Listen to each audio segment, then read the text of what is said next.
In this video, I want to share with you some fascinating testimony from the first century about how some Christians did not believe that Jesus, in fact, was crucified. And this belief, of course, we find taught in Islam. It's there in the Qur'an. And I want to read a passage from a very prominent early Christian bishop. His name is Ignatius. He's normally known in the church as Saint Ignatius of Antioch. And he was martyred, actually. He was sent to Rome to be eaten by lions, apparently. And en route to Rome from Antioch, which is a very big Roman city in the ancient world, it's hardly in existence today. It's found in modern Turkey, actually. On his way to Rome, he wrote 7 letters. And one of them tells us about the beliefs of some people that Jesus wasn't crucified. Now, this man, as I say, was a first century bishop. He was the 2nd or 3rd after Peter, according to some sources, and he was born in the early 30s AD, so around the time that Jesus left the scene. So his life overlapped even with some of Jesus' disciples, like his brother James, for example, Jesus' brother James, who was head of the church in Jerusalem, and we'll kind of come back to him in a minute. But in the meantime, let's go back to the letter I mentioned, found in this book, Early Christian Writings, published by Penguin Classics. And one of the letters is called his letter to the Magnesians. And in section 9, it says this. I'll read the passage and then I'll try and unpack it a bit, because it's not always very clear to modern ears what he might be saying. He says, "We have seen how former adherents of the ancient customs have since attained to a new hope." He's talking here about people who follow Judaism and becoming Christians, actually. "So that they have given up keeping the Sabbath." So these good people have given up keeping the Sabbath and now order their lives by the Lord's Day instead. Now, the Lord's Day in the Christian calendar, of course, is Sunday rather than Saturday. So they switched from the Jewish to the Christian calendar. Now, and then he says, "The day when life first dawned for us, thanks to him," meaning Jesus, "and his death. That death, though," Ignatius says, "though some deny it, is the very mystery which has moved us to become believers." That little phrase there, "though some deny," he's aware of people who call themselves Christians in the first century who deny that Jesus died on a cross. And as I say, this is a belief found in Islam, of course, in the Qur'an. So this is a remarkable first century testimony from one Christian believer, a prominent Christian, about other Christians who did not agree with Ignatius. Now, Ignatius, of course, condemns these people. That's not my point. My point is they existed, and this is evidence that they existed from a prominent Christian source. So that's the first. It's got quite an interesting fact, really, isn't it? That these believers did exist. The Quran says, obviously, that Jesus wasn't crucified. And here we have evidence that first century Christians, some also did not believe that Jesus was horribly put to death on a cross, that in fact it might have appeared that he was, according to the Quran, but in fact God saved him. He supernaturally saved him from his enemies, as indeed Jesus appealed to God, according to the Gospels, that he be rescued, and God answered his prayer. That would be a possible Muslim view, I think. So my second point really is to do with one of the greatest ironies of history.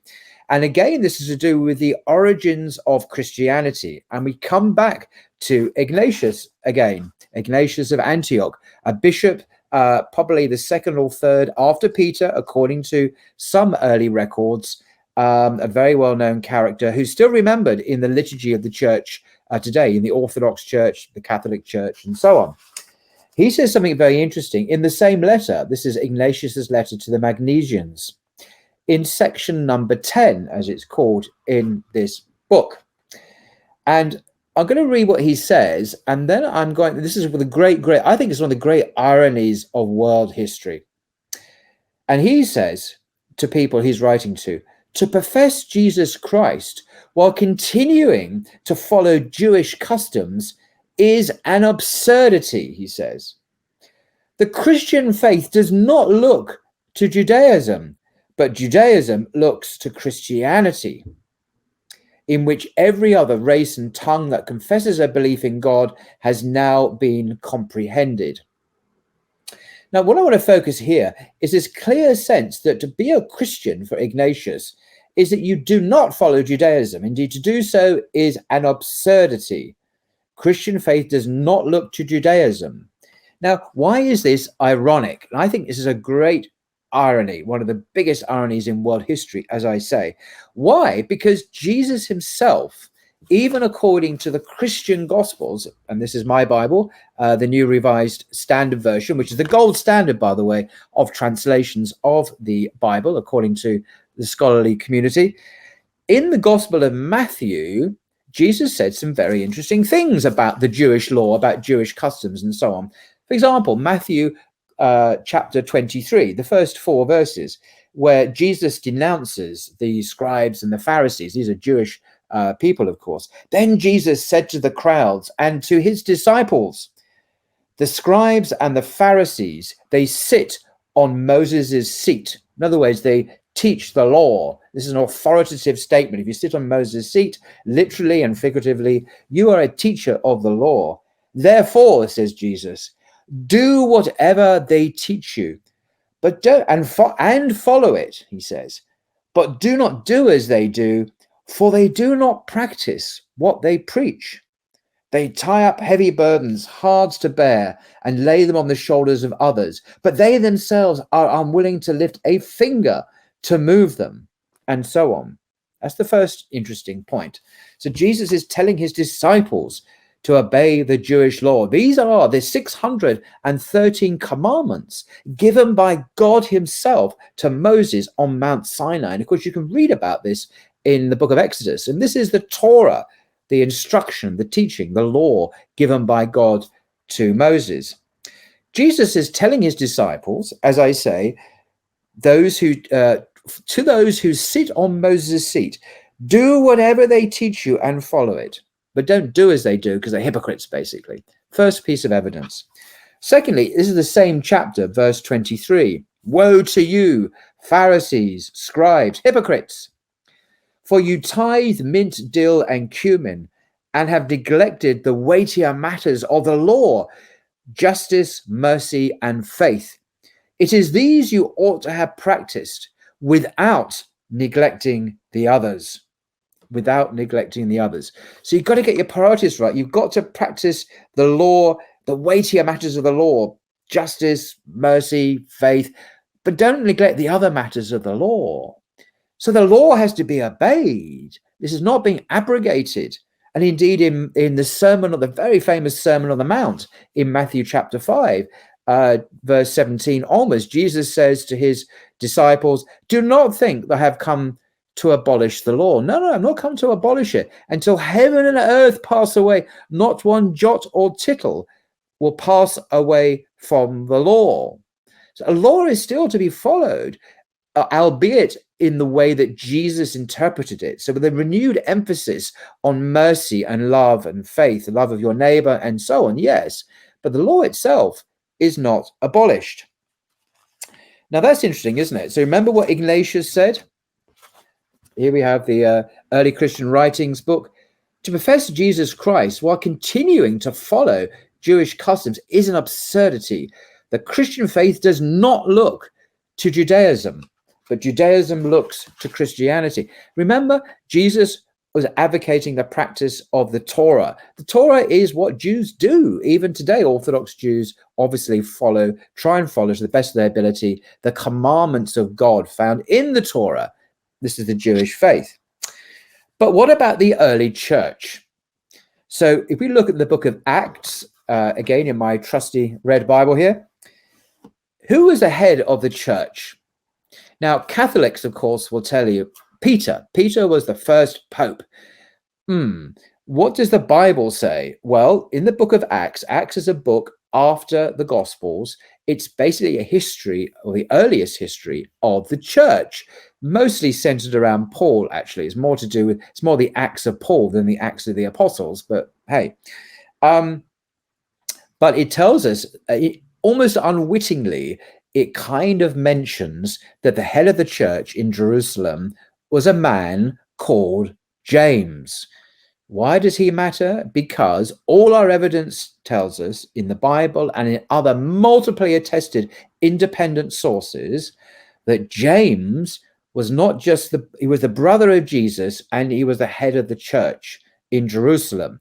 And he was appointed or elected, depending on which source, by other apostles themselves. Peter, by John, for example, and Peter and others appointed him their leader. Why does this matter? Well, what do our sources tell us about the faith of James? Who was he? But what did he do religiously? He was, according to our sources, a practicing Jew, not just like Paul, who had different views about the law, but he upheld the law and practiced it. So, for example, in Acts 21, there's a story where Paul, the Apostle Paul, visits James at Jerusalem. And it says here in verse 18, the next day, Paul went with us to visit James, and all the elders were present. So James, the head of the church, and his council, his elders. And Paul then said some things, but the point is here, then they said to him, James and the elders then said this to Paul, you see how many thousands of believers there are among the Jews, and they are all zealous for the law. They are all zealous for the law. So these are people who are coming into the church, to the Jesus movement. And what's remarkable about them, what James singles them out, is for their zeal, their zealousness, their enthusiasm for the Torah. The Torah. Now, this is after Jesus left the scene. This is the early church, of course. Now, what's interesting is that Paul has been accused by some people, according to Acts 21, of having taught false things about the law, telling people not to observe the law of Moses, to forsake Moses, as it says, not to circumcise their children, not to observe the customs of the Jews. Verse 22, James says, what then is to be done? People will certainly hear that you have come, and so we tell you, we have 4 men who are under a vow. Join these men, says James, go through the rite of purification with them and pay for the shaving of their heads. Thus all will know that there is nothing in what they have been told about you, but that you yourself observe and guard the law. So he's been invited to bear witness that, contrary to the rumors that he has forsaken Moses, he's taught the abandonment of the law. Oh, no. Paul guards and observes the law. And then Paul, it says here, took the men, this is verse 26, having purified himself, he entered the temple with them, making public the completion of the days of purification, when the sacrifice would be made for each of them, quote unquote, verse 26, actually. What does this matter? This matters because even Paul, according to Acts, is bearing witness that he upholds the law.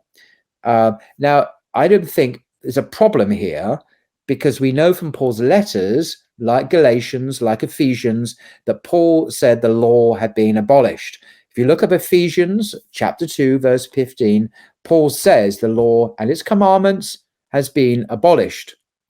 So is Paul dissembling here in Acts? Is he telling a lie? Is he bearing false witness?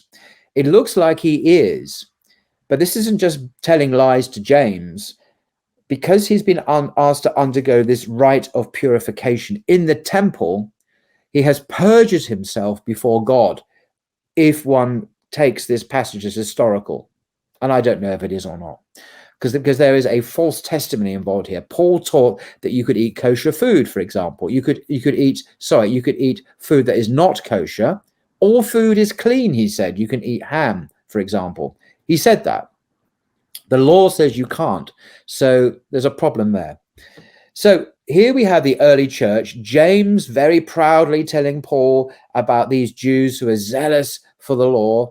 We know James himself, head of the church to the AD 60s, until the temple was destroyed, was famous amongst the Jews, according to Josephus, the Jewish historian, for example, in the 1st century. He said that James was famous for his zeal for the law amongst the Jews themselves. And we know from other sources like Eusebius and Hesepicus in the 2nd century, etc., that James was known as a Torah observant Jew. So this was the faith of the early Christian community. They were practicing Jews. And then we come, of course, to Ignatius of Antioch, who says towards the end of his life, as I say, he was born in the early 30s, and toward the end of his life, he says, the Christian faith does not look to Judaism. Don't practice Judaism. We practice Christianity. You see the irony here. The irony is that the religion of Jesus, the religion of his own brother, James, who headed the church, was what we would call Judaism. It was the faith of Israel.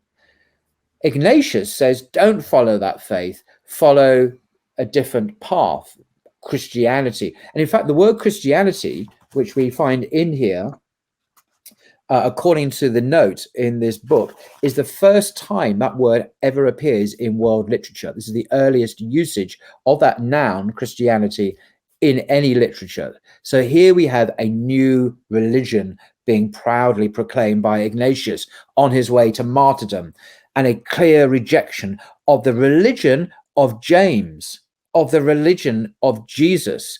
Remember Matthew 23, okay, where Jesus tells his disciples to listen to those who sit on Moses' seat. Do whatever they tell you, whatever they teach, obey it, but don't do as they do, because they're hypocrites. Remember that? They're Jews, they're Israelites, they follow the Torah. Ignatius says, don't do that. So it's very interesting how the emerging church, the Gentile church, Ignatius was a Gentile, of course, completely disowns the mother faith, the parent faith of Christianity, which is Judaism, says don't follow it. They're following a different religion, it seems, from that of the apostles and of Jesus himself. So when I say this is ironic, you see my point, hopefully. It's one of the great ironies of history that the later emergent Christianity, which claims Jesus as its founder, rejected the very religion of its founder, rejected it completely, explicitly. And we see that very early on, even in a Christian leader who was alive for most of the 1st century. Extraordinary, isn't it? It's one of the great ironies of history, I think. And incidentally, as I say, he testifies the existence of Christians who did not share his belief that Jesus was crucified. A belief, the non-crucifixion of Jesus, that is clearly articulated in the Qur'an. So the Qur'an's not making up beliefs that only came about in the 6th century. It's endorsing a view that early Christian, 1st century Christians held, that indeed Jesus was not crucified. And of course, only God knows the truth. And depending on our beliefs about the Quran, we'll accept that testimony or not. So that's the end of my video about the irony, the greatest irony in religious history, and a very early 1st century witness from a emerging Trinitarian church about the non-crucifixion of Jesus on the cross, a view that is obviously expressed in the Quran. Until next time.